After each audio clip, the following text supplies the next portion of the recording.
अस्सलाम वालेकुम जी। एक बार फिर आपकी खिदमत में हाज़िर हैं दो नई गाड़ियां लेके ओलेक्स कार स्विफ्ट सीरीज़ के अंदर। मेरा नाम उत्बा है और मेरे साथ यहाँ पे तैमूर अशरफ।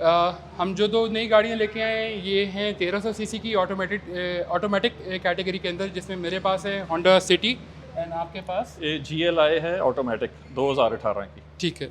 ये मेरे पास 2012 का वेरिएंट है जो ऑटोमेटिक में है। इसमें मैनुअल भी आता था और ये आता था नॉर्मल नॉन अलॉय व्हील्स के साथ, जो आफ्टर ग्रेडेड इसमें इंस्पायर के अपडेट किए हुए हैं। तो हम दोनों के लिए केस अच्छा ये हो गया कि ये भी फर्स्ट ओनर है, मैं भी फर्स्ट ओनर हूँ। आपकी कितनी चली हुई है?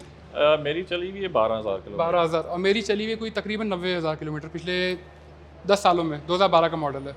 अच्छा, मैं आपको ये भी साथ बताता चलूँ कि मेरे पास सेकंड कार यही है सिटी, और वो 2016 की है, 1.3 है और मैनुअल है। इनकी ऑटोमेटिक है, मेरी मैनुअल है। तो उसके बाद फिर मैं इसके ऊपर स्विच किया हूँ। मेरे पास अभी भी वो है, लेकिन मैं चूँकि दोनों गाड़ियाँ साइमल्टेनियसली चला रहा होता हूँ, मुझे इसकी राइड टू बी ऑनेस्ट उनसे थोड़ी ज़्यादा बेहतर लगती है और थोड़ी इनसे ज़्यादा स्पेशियस भी है। सस्पेंशन इसकी चूँकि सॉफ्ट है इसलिए थोड़ी रिलैक्स्ड राइड है। और बाकी जो पैसेंजर्स भी अंदर बैठते हैं वो भी कहते हैं कि इसमें जो सी है ना वो ज़रा कहते हैं नरम है, सीट्स वगैरह और सारा कुछ, और वो शायद थोड़ी सी उनको लगता है कि स्टेफ है। ये 2375 की मैंने ख़रीदी थी, बिल्कुल नई। और यही जो सिटी है मेरे पास 2016 की, वो मैंने ली थी ऑलमोस्ट 16 लाख की। अच्छा, यही गाड़ी जब मैंने 2012 में ली थी अपने लिए, तो उस ज़माने में ये गाड़ी की प्राइस थी 14-25, और मैंने उस ज़माने में 2 लाख रुपए ओन दे के तकरीबन मुझे ये 16.25 लाख रुपए की पड़ी थी। अच्छा, हमारा ब्रांड लॉयल्टी वाला कोई सीन नहीं है। घर में एक और गाड़ी की ज़रूरत थी इसलिए हमने वो ये ले ली। सिविक जो सी थी वो बहुत ज़्यादा महंगी थी, तो ये ऑब्वियसली इतनी महंगी नहीं है और अभी भी नहीं है। अब तो खैर डिसकंटिन्यू होगी, अब तो नई नहीं आती। लेकिन चूँकि ये रिलेटिवली चीपर थी सिविक से, तो फिर मैंने ये वाली ले ली।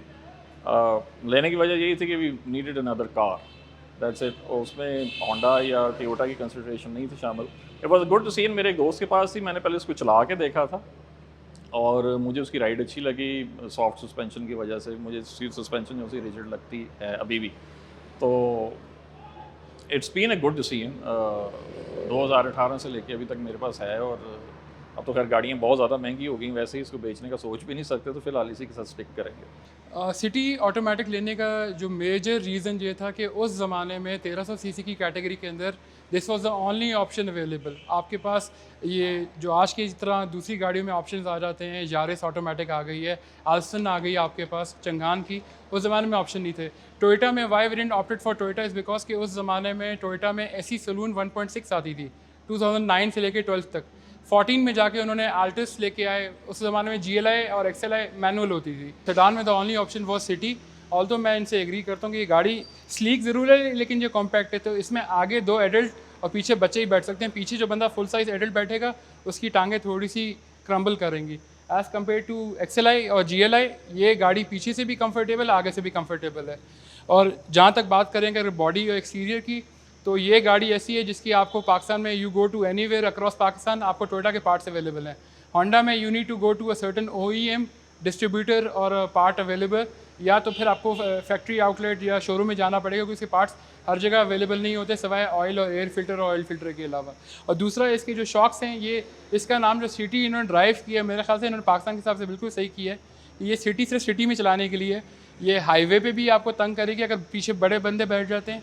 और अगर आप लेट सपोज जो लोग इंटीरियर पंजाब या साउदर्न पंजाब में जाते हैं या इंटीरियर सिंध में जाते हैं, तो वहाँ पे सड़कों का जो दारोमदार है या इंफ्रास्ट्रक्चर है इतना अच्छा नहीं है, तो शॉक्स हार्ड होने के चक्कर में गाड़ी स्टिफ हो जाती है और गाड़ी वॉबल भी ज़्यादा करती है और खड्डों में जाके लगती भी बहुत ज़ोर से। अगर तो करोला में ऑटोमेटिक आता होता तो मेरे पास सबसे बेस्ट ऑप्शन इस वक्त टोयोटा ही होता है एट दैट टाइम। गाड़ी की प्राइस की बात तो खैर मेरे ख्याल ऑडियंस को पता ही है प्राइस के। मेरे दिमाग में आपने बात की टोकन टैक्स आ रहा था, क्योंकि मैं दोनों गाड़ियों का टोकन टैक्स देता हूँ, तो दोनों के अंदर फ़र्क है ठीक ठाक। हालांकि दोनों तकरीबन हम कहते हैं जी ये भी 1300 है, ये भी 1300 है, लेकिन जो पेपर्स के ऊपर है that is 13 something and this is 1297 और 1299 और समथिंग। अच्छा, उससे पेपर्स के ऊपर जो मतलब जो नंबर्स में जो फ़र्क है वो तो है ही है, लेकिन जब आप ऐप के ऊपर जाके पे करते हैं ना तो उसकी कॉस्ट मुख्तलिफ है। तो you need to be mindful of the fact as well कि जहाँ पर आप डिफरेंट कॉस्ट के एलिमेंट्स को आप ब्रेक डाउन करके मतलब आप देख रहे हैं कि ओवरऑल आपको क्या कॉस्ट पड़ेगी और फिर ईयरली कॉस्ट क्या है, तो उसमें टोकन टैक्स को ज़रूर बीच में शामिल कर लें, क्योंकि उसका ज़्यादा है और इसका रिलेटिवली कम है। हैं दोनों ही कोट एंड कोट 1300। ये चीज़ आपको डिफ्रेंशिएट करेगी in terms of provenance as well. हाँ। ये गाड़ी सिंध की है तो इसका टैक्स पड़ता है मुझे साल का अराउंड 2100 रुपये या 2200 रुपये। और यही चीज़ एक सिमिलर मेरी मिसेस के पास गाड़ी 1300 की टोयोटा की, उसमें पे करता हूँ around more than 4500 Yes, exactly. तो ये प्रोवेंशियल चीज़ में भी बहुत फ़र्क आ जाता है, 50-50 प्राइस का डिफरेंस है। इसलिए कहते हैं कि जो सिंध की गाड़ियाँ पंजाब की नंबर प्लेट से वो आपको कंपैरेटिवली 10-15% सस्ती पड़ जाती हैं इन टर्म्स ऑफ प्राइस पॉइंट। अब गाड़ियों के बारे में अगर हम बात करेंगे तो वो हमारा अगला होगा रोड टेस्ट के ऊपर, जहाँ पे तैमूर साहब मेरी गाड़ी चलाएंगे, हम दोनों एक दूसरे की गाड़ियाँ बेसिकली स्वैप करेंगे। ये मेरी गाड़ी चलाएंगे, मैं इनकी गाड़ी चलाऊंगा और हम अपनी यादें ताज़ा करेंगे, क्योंकि इनके पास मैनुअल में है और मेरे पास ऑटोमेटिक में। और मेरे पास एक दूसरी जो गाड़ी है that is also having a GLI 1.3 cc engine which is Toyota premier, जिसमें ओरिजिनल 1.5 आता था। तो मुझे वो गाड़ी क्योंकि अंडर पावर लगती है, तो मेरी मेंटालिटी यही है कि भाई मेरी माइंड सेट ये हो चुकी है कि ये गाड़ी बॉडी के हिसाब से अंडर पावर ये भी इंशाल्लाह आपको अंडर पावर्ड ही लगेगी। अब हम एक दूसरे की गाड़ी स्वैप करके ये देखेंगे रोड टेस्ट के ऊपर कि हमारी गाड़ियाँ क्या हमारी एक्सपेक्टेशन के हिसाब से एक दूसरी की गाड़ियाँ आती हैं, या कौन सी ऐसी फाइंडिंग्स हैं या क्वेरी है या लर्निंग है जो इनको मेरी गाड़ी चलाने के बाद आ रही है, जो मुझे नहीं पता थी, और मुझे इनकी गाड़ी चलाने के बाद आ रही है, जो हम एक दूसरे से फीडबैक शेयर करेंगे। अच्छा जी, अब हम ऑन रोड टेस्ट स्टार्ट हो गया। मेरे लिए इसमें जो सबसे जो हट के बाद, जैसा मैंने पहले कहा कि मेरे पास ये सेकंड कार है, लेकिन वो है मैनुअल। अच्छा, ये है ऑटोमेटिक। तो मैंने जो चीज़ मेरे दिमाग में है, जो सबसे पहले मैंने देखना है कि जिसको हम कहते हैं पिकअप है कि नहीं है, उड़ती है कि नहीं, भागती है कि नहीं, क्योंकि मेरी जो मैनुअल है वो क्योंकि मैनुअल है इसलिए काफ़ी भागती है। तो आपका तैमूर भाई, आपका जो वो पेडल है वो हैवी फीट है या नॉर्मल चलाने नहीं यार, मैं जौन सा हूँ, मैं तेज़ नहीं गाड़ी चलाता। तो मतलब you are the people who drive within less than 3000 RPM के अंदर। हाँ, मैं बिल्कुल इंसानों की तरह, मैं जिसको कहते हैं चलाते हैं, तो मैं उस तरह चलाता हूँ। तो अच्छा, अब ये मैंने पेडल प्रेस किया है तो it's good. To be honest, मेरी एक्सपेक्टेशन नहीं थी कि ये उठेगी। उसकी शायद वजह ये है कि मुझे अपनी GLI की आदत हो गई है, जिसको प्रेस बटन अपना पेडल बंदा प्रेस करता तो वो फौत हो जाती है उधर ही। तो this is good, I like it. मुझे इसका कम से कम पिकअप जौन सा है ना वो पसंद आया। हाँ, एक और चीज़, गाड़ी की insulation in terms of noise reduction, जो है बाहर की जो आवाज़ है वो कितनी कम है। अच्छा, इस वक्त जौन सा है लाहौर में जो ट्रैफिक है वो इंसानों वाली है और इतनी बुरी नहीं है, तो ना इतने हॉर्न्स वगैरह बज रहे हैं। अच्छा, एक और है जो रोड की जो अपनी जो नॉइज़ होती है या जो व्हील्स से जो नॉइज़ आती है, वो इसमें आई थिंक इट्स, मुझे ऐसे कोई इतना कोई सिग्निफिकेंट ऐसा कुछ नहीं लग रहा कि जैसे बंदा अनकंफर्टेबल होता है कि यार बाहर की आवाज़ बहुत ज़्यादा है, बल्कि मुझे लगता है कि इट्स बेटर देन GLI। और दूसरा इसमें तैमूर भाई ये चीज़ है कि जो हमारे लोकल जो भी कार मैन्युफैक्चरर्स हैं, जिनको मैन्युफैक्चरर्स बोलते हैं, basically they are assemblers. Exactly, वो आवाम की साइकी के साथ खेलते हैं। जी, वो क्या करते हैं, गाड़ी के अंदर इवन जो इंजन के अंदर जो रबड़ की शीट आती थी, कॉपर की शीट होती थी, अब वो नई गाड़ी में वो भी निकाल रहे हैं कॉस्ट कटिंग के चक्कर में।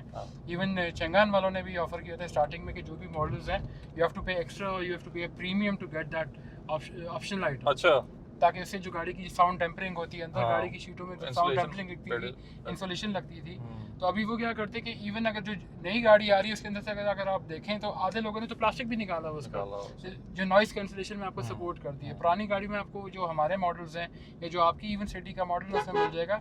GLA में आई एम नॉट श्योर, क्योंकि आपका 2018-19 का मॉडल है। हाँ जी, 12-13 पे तो उसमें भी शीट्स थी। ठीक अब वो एक अलग एक्सपीरियंस है कि भाई गाड़ी की बॉडी की वेट के हिसाब से जो साउंड टेम्परिंग है वो हो रही है। अच्छा, मुझे इसके साउंड बहुत पसंद है, ये साउंड इंसुलेशन बड़ी अच्छी है। वो GLI का आप मुझे बता सकते हो बेहतर कि इस एज कम्पेयर टू दिस आपको बेहतर लगती है कि नहीं? मुझे आपसे एक चीज़ ये पूछनी थी कि आपका मॉडल जो है सिटी का वो कौन सा है? वो है 2016 का। तो आपने कितनी चला दी है वो? यार वो आप मानो या ना मानो, सिर्फ 14,000 किलोमीटर चली है और वो घर में इतनी मतलब खड़ी रहती है कि हमें सिर्फ उसको स्टार्ट करना पड़ता है, कहीं इसकी बैटरी ना वो ख़त्म हो जाए। अच्छा, बीइंग अ फैमिली कार, ये मॉम भी बैठी रही है इसमें एक टाइम, डैड भी रहे हैं, फैमिली में भी रही है। I move back to Pakistan 3 years back, 2 years back, तो ये गाड़ी मेरे पास आ गई। आई फील वन थिंग कि यार ये गाड़ी चली भी कम है, लेकिन क्योंकि आपको पता है जब पेरेंट्स होते हैं तो आपने कहीं जाना है तो कराची वाली आदत है कि कोई गन पॉइंट पे फ़ोन ना छीन ले आपसे, तो हम लोग खाना भी गाड़ी में बैठ के खाते थे, उतर के नहीं जाते थे कहीं पे। तो इस गाड़ी में बैठने से ना एक सर्टेन आपको ये होंडा का एक ड्रॉबैक है कि आपकी गाड़ी की जो कुशनिंग है हाँ वो आपको बैठी हुई मिलेगी। बिल्कुल। अभी राइट नाउ आपकी गाड़ी की जो पोजीशन है वो कैसी है बैठने के हिसाब से? अच्छा, अब आप बेहतर बता सको कि ये थोड़ी सी नीचे है, वो थोड़ी सी इससे बेहतर है इसकी जौन सी ना आई वो लेवल, इसलिए अगर आप उसको कहना चाहो तो आई थिंक स्लाइटली ये भी बेटर। अभी आफ्टर मार्केट इसमें फोमिंग और पैडिंग इसी आगे पिछली वाली सीट अच्छा में आपने मैंने करवाई ऐड है, सही है करवाई सही है सही है। हाँ कुशनिंग आपको जो फील हो रही होगी ये नई गाड़ी वाली कुशनिंग फील हो रही होगी। हाँ बिल्कुल इसमें आई पेड एक्स्ट्रा अमाउंट की, ये मैंने अभी रिसेंटली ऐड करवाई है क्योंकि इस गाड़ी की सीटें बिल्कुल ही बैठी हुई थी। हाँ मुझे लगता था कि मैं दादी अम्मा के सोफे पे बैठा हूँ, गाड़ी में वो फील ही नहीं आती, you are sitting in a Honda. Toyota में बनस्बत ये चीज़ें बेहतर है, उनकी कुशनिंग बैठती नहीं है, उनकी पैडिंग अच्छी है, डबल पैडिंग। हाँ उसी होंडा सिंगल पैडिंग यूज़ करता हाँ है। ये अब आप बेहतर बता सकते हो, लेकिन फॉर नाउ इट्स नाइस। मुझे मतलब पिकअप और इसका आई लेवल वगैरह अब आपने बताया कि एक्स्ट्रा पैडिंग के साथ इट मेक मोर सेंस। अच्छा उत्पा, अगर आपने इसके अंदर कोई गैस नई नहीं डलवाई थी तो कूलिंग वाकई बहुत अच्छी है, और ये मैंने इसको अब 3 नंबर के पहले 2 पे था 3 पे कर दिया, तो इसकी थ्रो बहुत है। लेकिन थ्रो आपको अच्छी आ रही है, Very लेकिन इस गाड़ी का मैं ड्रॉबैक बताता हूँ, अब आप इसको 4 पे करें, इस गाड़ी में आपको एक शान की आवाज़ आ रही है। शान की आवाज़ इस गाड़ी में मैं 1.5 साल के अंदर 3 गाड़ी के ब्लोअर चेंज कर चुका हूँ। इस हाँ। गाड़ी के अंदर हल्का सा भी कोई डैशबोर्ड से कोई भी पार्टिकल या कोई भी इवन कागज भी जाएगा, इसके ब्लोअर का पंखा टूट जाता है। ओह, इस गाड़ी में सबसे ज़्यादा जो कंप्लेन आती है वो ब्लोअर की आती है। लोग समझते हैं कि गाड़ी का एसी ख़राब है, एसी नहीं ख़राब, हाँ, ब्लोअर का एक भी पंखा टूट जाएगा तो एक तो गाड़ी का जो ब्लोअर का जो थ्रूपुट है वो एक तो कम हो जाता है, सही है। दूसरा आपके जो गाड़ी का जो एसी फिल्टर है उसमें उससे कचरा जमा होना शुरू हो जाता है, क्योंकि ब्लोअर उसका जो कचरा है वो बाहर नहीं फेंक रहा होता। यानी कि आपकी मेंटेनेंस की कॉस्ट खाली आपको इसका ये रखना है कि डैशबोर्ड में कोई भी आप ऐसे प्लास्टिक के पार्ट्स ना रखें या ऐसा कोई भी हार्ड आइटम ना रखें जो कभी गलती से बंदा अंदर अंदर चला जाए, सकिन सकिन हो जाए और वो टूट जाए आपको। बिल्कुल सही क्योंकि रूटीन में लोगों को ये आवाज़ से वो पहचानते हैं कि गाड़ी का एसी खराब हो। सही है। अच्छा तो अब मुझे ये बताइए, आप कभी इसको देहाती इलाकों वगैरह में लेके गए, क्योंकि ये सेमी देहाती इलाके में हम आ गए, अब टक टक टक टक की आवाज़ें आ रही ये हैं, आपको ये इस गाड़ी में थोड़ी सी कुशनिंग 3 चीज़ों से फील होगी। एक तो इस गाड़ी का जो टायर का प्रोफाइल है, इस गाड़ी में ओरिजिनल जो आते थे 1.3 के अंदर वो आते थे जो आपके सादे रिम होते हैं, हाँ बिल्कुल सही, जिनको हम स्टपनी टायर्स बोलते हैं, स्टपनी स्पेयर टायर्स बोलते हैं। इस गाड़ी में एक तो एस्पायर, इसी मॉडल के एस्पायर 1.5 वाले अलॉय रिम लगा दिए हैं, उससे अच्छा। गाड़ी की जो रोड ग्रिप या रोड वेट रेशियो है वो बेहतर हो गया। ये आपने तो खुद लगवाया है ना? ये मैंने खुद आफ्टर मार्केट बिल्कुल लगवाया, सही मतलब है होंडा की ओरिजिनल, बिल्कुल सही है। लेकिन मैंने हाँ, ओरिजिनल हाँ, देख के वो सही। चेंज करा दिए थे सही। अभी रिसेंटली। उससे गाड़ी की परफॉर्मेंस बेहतर हो जाती है, हाँ। खड्डों में आपको फील नहीं होता। अभी हम खड्डे के अंदर से गुजरे हैं और ऐसा स्पीड पे गुजरे हैं, दूसरा आपको इतना फील नहीं इसलिए feel बेहतर आ रही है क्योंकि होंडा सिटी के शॉक्स अगर आप इस तरह चलाते रहेंगे नॉर्मल रूटीन के ऊपर, स्टपनी वाले टायर के ऊपर, इस गाड़ी के जो शॉक्स हैं वो 6 साल में वो खत्म उनकी हो लाइफ जाते हैं। खत्म हो जाती ठीक है। है, तो मैंने रिसेंटली इस गाड़ी की चारों शॉक्स चेंज कराए ठीक है। ताकि मैं आपके साथ गलत बयानी ना करूं, आपकी परफॉर्मेंस बेहतर ना है। ये गाड़ी की भी आपको ऐसी परफॉर्मेंस मिल रही है जैसे ये गाड़ी 6 महीने साल पहले शोरूम Exactly, से हाँ, निकली बिल्कुल थी। सही है, सही है। तीसरा इस गाड़ी में क्योंकि गाड़ी ये हर ब्रेकर पे टच होती थी, हाँ। तो इस गाड़ी का जो ओरिजिनल प्रोफाइल था वो 15 इंचेस के थे और उसमें जो प्रोफाइल था 55 और वो साथ में था आई थिंक 155, तो मैंने इसमें 165 और मतलब प्रोफाइल थोड़ी बढ़ाई हुई है ताकि So- आपकी गाड़ी के जो टायर हैं तो वो ग्रिप अच्छी रहे। बेहतर है। दूसरा मैंने कोशिश ये की है कि जो 2 चीज़ें, क्योंकि मेरी जो गल्फ की लर्निंग ये थी कि वहाँ पे गाड़ी को एवरी 10,000 में आप गाड़ी के जो टायर हैं वो एक्स शेप में आप स्वैप अच्छा करते हाँ हैं। स्वाप कर, बिल्कुल और जब ठीक भी है। आप गाड़ी की जब बहुत ज़्यादा हीट हो जाए या आपकी गाड़ी में हमने एक मुसलसल तवील अरसे से 2-3 महीने से रूटीन में आप हवा नहीं भरवा रहे, सही है। आप गाड़ी की सारी हवा ड्रेन आउट करवा के गाड़ी के अंदर नाइट्रोजन गैस डलवाएं। ओह, एक दफ़ा डलवाने से क्या होता है, नाइट्रोजन गैस का जो टेम्परेचर होता है वो कोल्ड होता है, बिल्कुल, लाइक चिलिंग बिल्कुल, हाँ, टेम्परेचर होता बिल्कुल है। बर्फ टाइप। आपकी गाड़ी की जो टायर की लाइफ है वो भी बढ़ जाती है, बिल्कुल आपकी सही। परफॉर्मेंस भी बेहतर होती है और आपकी गाड़ी के टायर ज़्यादा हीट में, जैसे आजकल लाहौर में 43, 44 बिल्कुल होने जा वाला रहा है, है बिल्कुल। और कराची में 45 तक जा रहा है, गाड़ी ज़्यादा हीट पे टायर ब्लास्ट नहीं करता, जो एयर होता है वो कंप्रेस्ड होकर अंदर ही रह जाता है। तो इट्स अ लॉट बेटर। अगर मेरे ख्याल जेन्युइन कंडीशन में मान सकें तो बिल्कुल मेरी सिटी की तरह होती है स्टिफ, और अगर जिस तरह अभी हम गुरु मंगट से गुजर रहे हैं और माशाल्लाह जो जिस बंदे ने भी इस रोड से के ऊपर चलाई है गाड़ी, उसको पता है कि इसमें खड्डे टोए कितने ज़्यादा हैं। तो मेरे ख्याल में अगर मैं अपनी सिटी यहाँ से गुजारूंगा तो उसकी राइड इतनी कंफर्टेबल नहीं है जितनी इस सिटी की राइड है।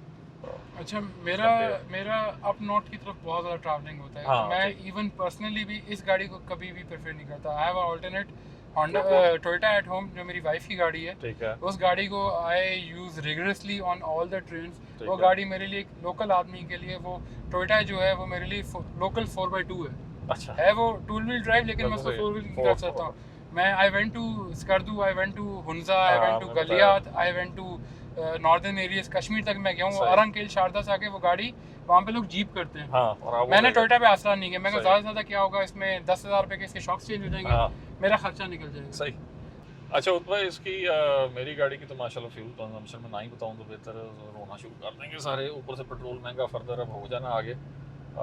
इसकी फ्यूल कंजम्पशन, अच्छा मैं अपनी वाली की आपको बता देता हूँ, अमेजिंग है वो, चूँकि मैनुअल है।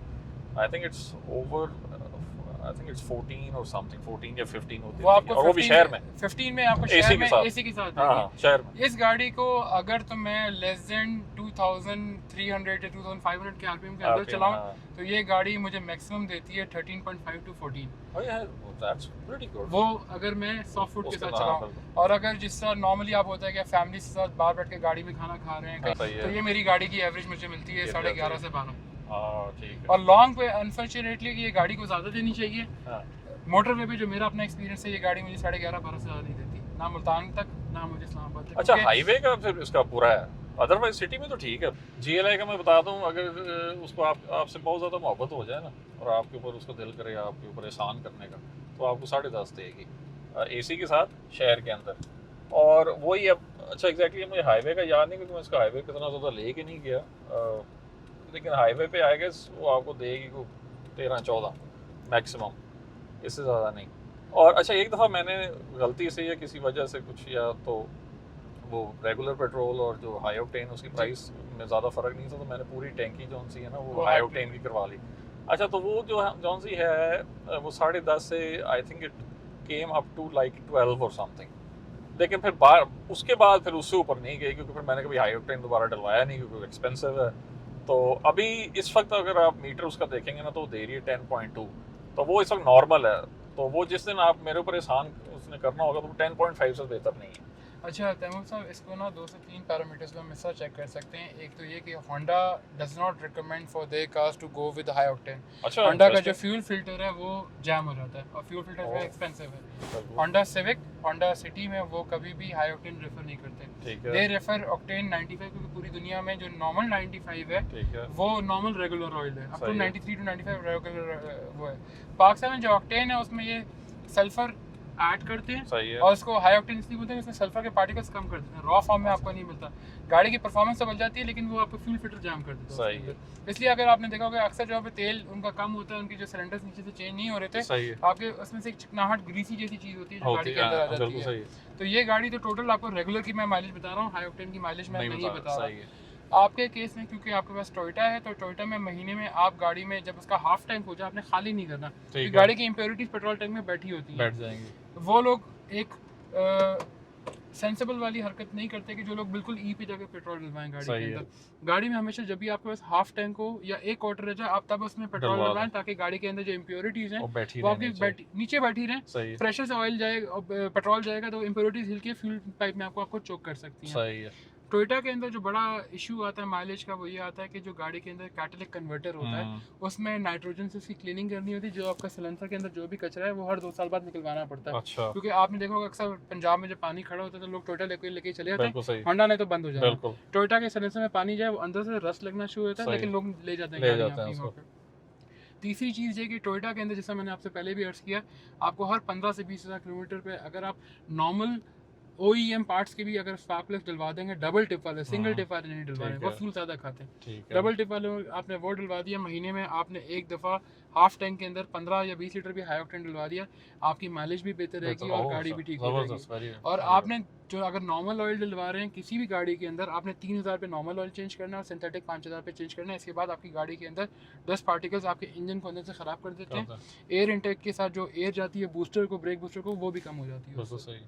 तो ये आपको एक मैं ब्रादरा नहीं, जिससे आपकी excellent, गाड़ी मुझे की नहीं पता था इन माइलेज चीज़ों भी का। बेहतर हो जाए बिल्कुल। और गाड़ी की लाइफ भी बेहतर हो जाए। जैसे जबरदस्त। आपने आईफोन नेक्स्ट टाइम बेचना है, तो आपने बेचना है हेल्थ के ऊपर, या आपकी गाड़ी की हेल्थ है। सही है, इसीलिए अगर आपने जब भी गाड़ी खरीदनी हो या बेचनी हो, हमारे पास ओलेक्स की में एक ऑप्शन है कार इंस्पेक्शंस का। आप वो इंस्पेक्शंस भी कराएं।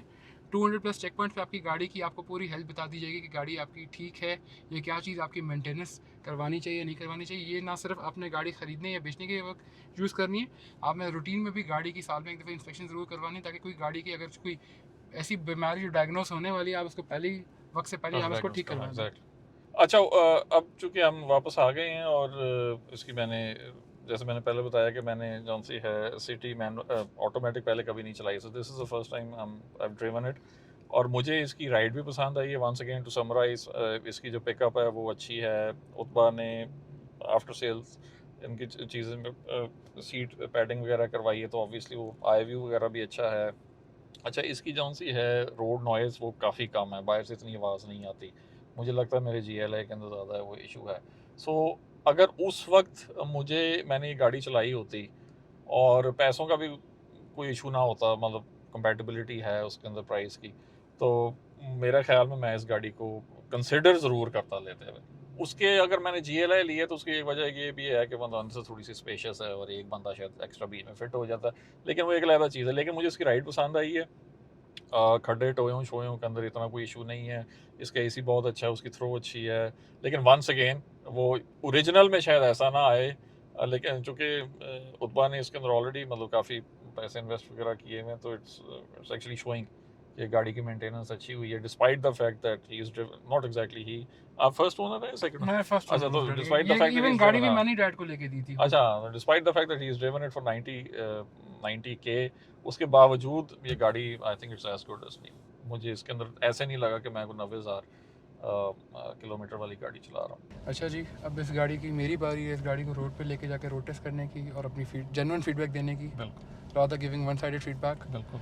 I'm driving a Corolla after many years now, अच्छा, लेकिन I have a Toyota Premio जिसमें सेम गाड़ी का इंजन लगा हुआ है. So that would be too vague to give example, but I'll give you my honest feedback for driving this one. Honda में अगर तैमूर साहब आपके पास भी होंडा रही जी, है जी। और मेरे पास भी है, इसका स्टीयरिंग सॉफ्ट है उस गाड़ी को चलाने में, उसका स्टीयरिंग हार्ड है. आपको लगता है जैसे आप स्पोर्ट्स कार में बैठे हुए हैं और एक नॉर्मल आदमी की, ख़वातीन के लिए खासतौर पे लगता है कि उनकी तो कलाई टूटेगी. खड़ी गाड़ी में स्टीयरिंग वो नहीं घुमा सकती, बेशक पावर स्टीयरिंग क्यों ना हो. बिल्कुल सही। हम पहले इस गाड़ी के एज़ यूजुअल जिसने भी टोयोटा लेनी है, सबसे पहले इसको टेंशन ही नहीं होनी कि उसने शॉक्स चेक नहीं करने हाँ, गाड़ी के. बिल्कुल, वो ज़रूरी वो है। गाड़ी कंफर्टेबल है एक पार्ट्स के मामले से, और गाड़ी के अंदर के जो बैठने का इनर कंफर्ट जो है इस गाड़ी में, होंडा में आपको प्रेशर पड़ा रहता है कि भाई अभी जर्क आया, अभी आपको वो हार्डनेस स्टिफनेस फील होगी. इस गाड़ी में आपको वो चीज़ फील नहीं होती है. लेकिन being the model of 2018-19, the one thing which I don't like about the system है कि यार CDs have been discontinued after 2013-14. USB का ज़माना है, ये अभी भी CD दे रहे हैं. इसमें कोई एंड्रॉयड कोई एप्पल प्ले नहीं डाला हुआ. कुछ नहीं, वो आप खुद लगवाएं तो लगवाएं, लगवाएं और जो ये लगाते हैं लोग उसे उसकी 1/4 प्राइस में आफ्टर मार्केट लगवा देते हैं. एयर बैग इसमें है, अल्लाह का शुक्र है 2 एयर बैग्स हैं इसमें. इस प्राइस में अगर ये एयर बैग्स भी ना देते तो लोगों को फिर 2 बैलून लगाने पड़ते इस गाड़ी के अंदर. अच्छा, एक बात बताता चलो, इसमें कुछ भी जो जिस तरह ये है ना गाड़ी, जिस तरह फैक्ट्री से निकली है बिल्कुल वैसी की वैसी. इसमें सिर्फ और सिर्फ एक चीज़ मैंने चेंज की थी खरीदते साथ, और वो थे इसके टायर्स. टायर्स इसके वही है, R15 है, अभी भी R15 है, लेकिन जो ओरिजिनल आते हैं वो मेरे ख्याल जनरल के आते हैं. जनरल के इस होता है वक्त पाकिस्तानी मैंने मेड. हाँ, इस वक्त मैंने गुडियर के इसमें डलवाए हुए. ये असल मैंने ली थी 2018 टू बी एग्जैक्ट, मेरे ख्याल 2018 का दिसंबर था. तो अब दिसंबर था तो मैंने लालच की कि मैंने कहा जी 1 महीने में गाड़ी अपने घर में खड़ी कर लेता हूँ, और 2019 आएगी तो फिर मैं इसकी रजिस्ट्रेशन करूँगा, तो इसलिए जो नंबर प्लेट है उसके ऊपर 19 लिखा हुआ है. तैमूर भाई इसकी अंदर ABS, आई थिंक इसमें ABS जी, है. ABS है जी इसके अंदर. तो XLI में नहीं आता ABS, XLI में ABS GLI है. एंड अप अच्छा. ABS है तो उसमें. इसके साथ 4 डिस्क ABS के अंदर आपने कैसा फील किया driving in Honda and driving in Toyota? Brakes का रिस्पांस किसमें बेहतर है? मुझे इसकी ब्रेक ज़्यादा बेहतर लगती हैं. थोड़ी वंस अगेन अगर मैं इसको लेमैन टर्म के अंदर बयान करूँ तो ये थोड़ी सॉफ्ट हैं. जो मेरी जो है सिटी, उसकी ब्रेक्स जो सी ना फ़ौरन लगती है ऐसे करके. सिटी में ABS का ऑप्शन नहीं है. नहीं है ना. सिटी में ABS का ऑप्शन नहीं है, होंडा में है, टोयोटा में है. माइट बी व्यूअर्स, ये आपने चेक करके बताना. अगेन वी आर सेइंग कि ये एक्सपर्ट रिव्यू नहीं है, नहीं है. We are just guessing it, क्योंकि उस गाड़ी में इमीडिएट प्रॉम्प्ट ब्रेकिंग लगती है, आपको वो ABS वाली फीलिंग नहीं आती. ABS गाड़ी में तो आपको ऑलरेडी कोलिजन से बचाने के लिए गाड़ी में थोड़ा रिफ्ट रख के, गैप रख के वो ब्रेकिंग लगती है. आपकी स्लो मोशन में गाड़ी रुकती है और एक सर्टेन डिस्टेंस पे रुकती है. इसलिए जब भी आप ABS वाली गाड़ी चलाएं, you need to make sure कि आपका अगली गाड़ी से जितनी आपकी रफ्तार चल रही है इतने मीटर्स का आप डिफरेंस दें, just to be a common law abiding citizen की तरह आपने फॉलो करना है इस चीज़ को चलाते हुए। जितने किलोमीटर आपकी रफ्तार होगी उतने मीटर्स का आपने अगली गाड़ी से वक्फा देना है, वरना, और ये वैसे भी एक हेल्दी प्रैक्टिस है, वरना आपकी जो लोग टेल गेटिंग करते हैं इसलिए वजह से लोगों के एक्सीडेंट ज़्यादा होते हैं। हमारे बीच में सब्र नहीं है और एक टेल गेटिंग हमें प्लीज़ छोड़नी पड़ेगी इसके लिए, जैसा like a common service message to all the people who are watching it. बिल्कुल सही है। दूसरा, मैं इसकी एक चीज़ से खफा हूँ कि जो इसके एसी के वेंट्स दिए हैं ये 20 साल पुरानी क्राउन में भी ऐसे ही थे और इस मॉडल में भी आज तक ऐसे ही हैं। हालांकि जो इसका लेफ्ट एंड ड्राइव वेरिएंट है that is much more sleek, उसमें यहाँ पूरी वुडन पैनलिंग, इसमें GLI में उसमें पैनल लगाया हुआ है, वुडन पैनल लगाया हुआ है, सेंट्रल कंसोल अच्छा है। इसमें इन्होंने गाड़ी 2 टोन रखी है, वो सिंगल टोन कलर में गाड़ी है। अच्छा, आपको इसका जो है जो AC की थ्रो और इसकी कूलनेस वगैरह कैसे लग रही है, उसको चेंज करके देखें और 4 पे जाके देखते हैं शां करती है कि नहीं। तो थर्ड पे भी शांशा कर रही है। हाँ। इसकी कूलिंग अच्छी है, गैस इसकी अच्छी है, ये अमेरिकन गैस ही यूज़ करें, लेकिन जो इसका ब्लोअर है ना, ब्लोअर इज कॉम्प्रोमाइज। थर्ड पे भी आवाज़ कर रहा है, ये दो, 1 और 2 तक तो ठीक है, थर्ड और फोर्थ पे तो ये आवाज़ कर रहा है। इसकी ब्लोअर की जो साउंड है वो बेहतर हो सकती थी अगर ये, I think they could have focus on that thing. अच्छा, इस बेचारी का फ्लोर तो नहीं किया जा सकता, लेकिन जरा करके देखें तो सही आपको पिकअप इसका अपनी सिटी से कैसे लगता है। और ये कटे शटे टोए शोए भी हैं, इसमें भी मार के देखें। ये मारनी तो नहीं है, लेकिन ये गुजार के देखें। ये XLI से इसकी ड्राइव बेहतर है, लेकिन GLI से जो गाड़ी की जो बॉडी के हिसाब से जो RPM कहता है ना कि मैं 3000 पे जा रहा हूँ, हाँ। मैं जा रहा हूँ, मैं जा रहा हूँ, हाँ। मैं जा रहा हूँ, और मैं पहुँच गया, अब आगे गाड़ी आ जाती है, आपको ब्रेक मारनी पड़ जाती है। जो सिटी की जो कम्पैक्टनेस है, उसका इंजन जो है वो गाड़ी के हिसाब से, वेट रेशियो के हिसाब से सपोर्ट करता है। बिल्कुल सही है। ये गाड़ियाँ, आई बिलीव कि ये जो बॉडी बनाई हुई है, या तो बॉडी की शेप चेंज करके इसको यारिस की शेप बनाते हैं ये लोग, जो स्लीक होती है, जो अब आ गई है, ताकि बॉडी टू वेट रेशियो के हिसाब से गाड़ी शायद रिस्पॉन्स कर पाती है 1300 सीसी होने के बाद। आई फील कि इस बॉडी के हिसाब से 1300 सीसी जो है उसका RPM ये बताता है कि वो गाड़ी आपको लैग कर रही है। मैं ये नहीं कहूँगा अंडर पावर है, अंडर पावर होती तो गाड़ी के जो बाकी कंपोनेंट्स और कंप्यूटर है उसको सपोर्ट ना करते, लेकिन वो लैग कर रही है। जो 3000 RPM लेने में जो वो टाइम ले रही है जाने के लिए, और गाड़ी बताती है कि मैं जा रही हूँ या कोई मुझे ज़बरदस्ती लेके जा रहा है, वो अपनी मर्जी से नहीं जा रही है। सही है।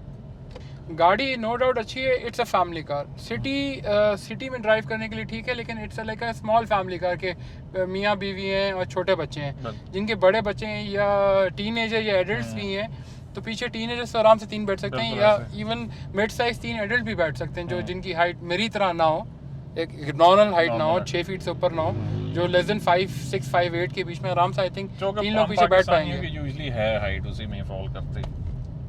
अच्छा उत्पा, अभी हमने जब आपकी गाड़ी में चला रहा था तो उसके अंदर साउंड का हमने काफ़ी इंसुलेशन का, रोड नॉइज़ वगैरह का जिक्र किया, तो आपको इसमें बैठ के कैसा लगा? मुझे इसमें से ना कॉन्स्टेंटली दरवाज़ों के अंदर से एक वाइब्रेशन फील हो रही है, जैसे कोई ग्राउलिंग कर रहा है, कोई छोटा सा वाइल्ड कैट है जो ग्राउलिंग कर रही है,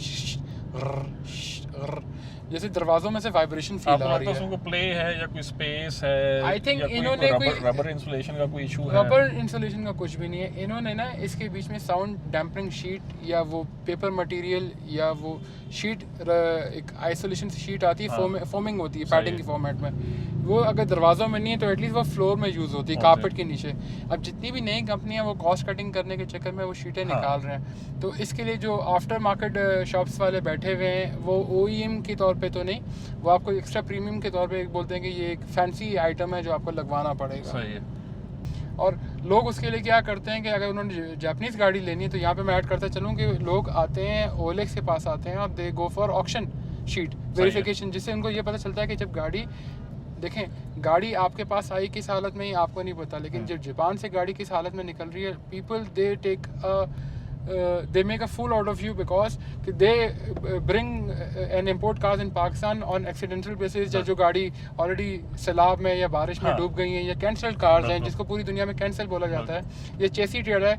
यहाँ पे उसको आफ्टर मार्केट में, ग्रे मार्केट में उसकी बॉडी को रिपेयर करवाते हैं, खोल के गाड़ी लेके आते हैं, टैक्स भी अवॉइड करते हैं और बाद में वो गाड़ी आपको भेज देते हैं। तो तो जब तक आप गाड़ी की इंस्पेक्शन नहीं कराएंगे, आपको गाड़ी के पेंट का, गाड़ी के इंजन का, चैसी का, ऑयल का, बॉडी फ्रेम के बारे में जो 200 प्लस चेक पॉइंट्स गाड़ी हम कवर करते हैं उसके बारे में नहीं पता चलेगा। और गाड़ी की ऑप्शन शीट से आपको ये नहीं पता चलेगा कि गाड़ी जब जापान से निकली किस कंडीशन में थी, किस ग्रेड की थी, कैंसिल थी, एक्सीडेंट थी। आप ना जापानी गाड़ी ले सकते हैं, ना आप लोकल गाड़ी ले सकते हैं। तो इस चीज़ में अपनी लाइफ में OLX को अपना हिस्सा बनाएं और अपने वाइज डिसीजन को उस प्रॉपर तौर पे कंफर्म करने के लिए, शो करने के लिए, rather spend on surety and on your personal affection के आप उसके ऊपर एक कोई चीज़ ऐसी ले लें मार्केट से जो आपको सारी ज़िंदगी तकलीफ देते हैं, तंग होते रहे, बाद में आपको प्रॉब्लम आए बेचने के लिए। तो बेहतर है कि आप एक छोटा सा डिसीजन लें कि भाई टाइम टेकिंग साइज़ नहीं है, 45 मिनट्स का टाइम है, आपको 15 मिनट्स में ऑक्शन शीट ऑनलाइन मिल जाती है, लेस देन 15 मिनट्स में ऑक्शन शीट मिल जाती है, और 45 मिनट्स के अंदर आपका, आप जब भी बुक कराते हैं at your door step you get inspection. बिल्कुल सही है।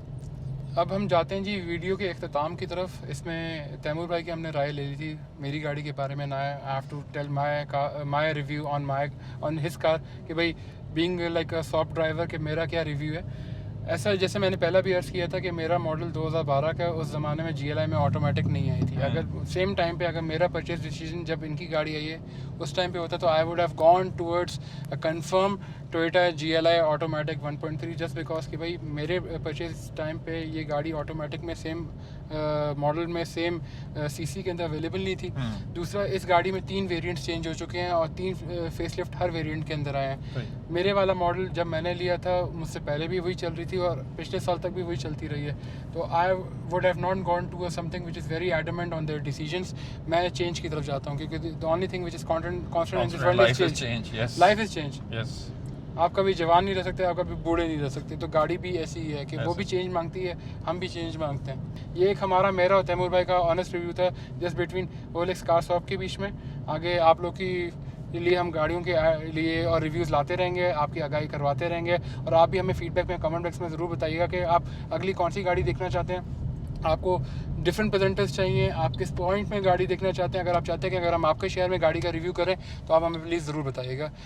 Thank you Utba. मेरे ख्याल में आपने काफ़ी डिटेल्ड जो है वो एनालिसिस और अपने अपना जो ओपिनियन दिया है। ये ब्लॉग जो जनरल जो इंटरेस्टेड हैं हमारे ब्लॉग्स में, जो लोग वैसे ही देखते हैं, उनके लिए तो है ही है, लेकिन स्पेसिफिकली उनके लिए भी है कि जो कि अनडिसाइडेड हैं बिटवीन GLI या ए सिमिलर कार और सिटी और ए सिमिलर कार। तो होपफुली इस वीडियो को देखने के बाद उनकी डिसीजन मेकिंग के अंदर आसानी हो जाएगी।